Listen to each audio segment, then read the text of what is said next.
चार विद्वान इकट्ठे रह जाएं, बहुत मुश्किल है। आप ठहरा के देख लेना, बहुत मुश्किल।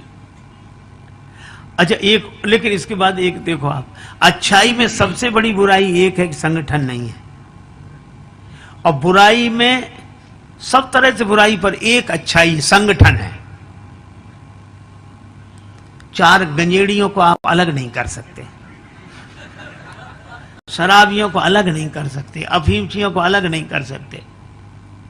अच्छा, अलग करने पर ही सारा झगड़ा है, पर चाहे जितना हो लेकिन शाम को फिर इकट्ठे हो जाएं।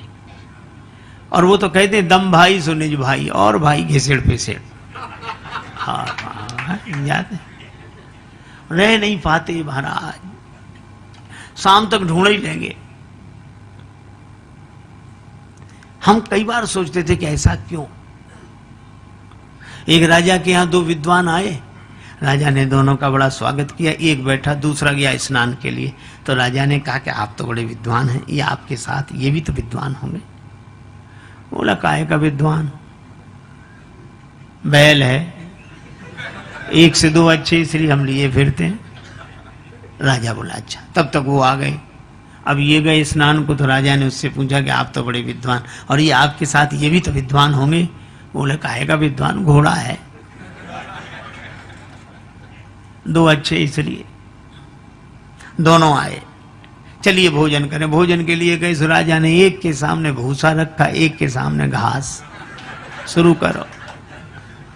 दोनों बोले, हम लोगों का अपमान है। राजा ने कहा, परिचय तो आपसे ही मिला, आप कह रहे थे वो बैल है और आप कह रहे थे वो घोड़ा है, इसलिए ये हम लोगों की हालत है। और शराबियों में इतना प्रेम महाराज, चाहे दिन भर झगड़ा हो जाए, शाम को इकट्ठे, बड़ा प्रेम। अच्छा, मैं समझ नहीं पाया कि ऐसा क्यों होता है, तो मुझे एक ही बात लगी कि गंजेड़ी, भंगेड़ी, अफीमची, शराबी, इनको लोग गाली देते हैं, अपमान करते हैं, और विद्वानों का सम्मान करते हैं, है ना, प्रणाम करते हैं, आरती उतारते हैं, पूजा करते हैं, विद्वान है। और जो नशे वाले हैं इनका विरोध करते हैं, गाली देते हैं। और ये स्वाभाविक नियम है। सम्मान आदमी अकेले पाना चाहता है और अपमान मिलकर भोगना चाहता है। अपमान हो, ये भी साथ थे, ये भी साथ थे, ये भी साथ थे, यानी अपमान में हम सब शामिल हैं और सम्मान में हम अकेले। यही हम लोगों की सबसे बड़ी विडंबना है।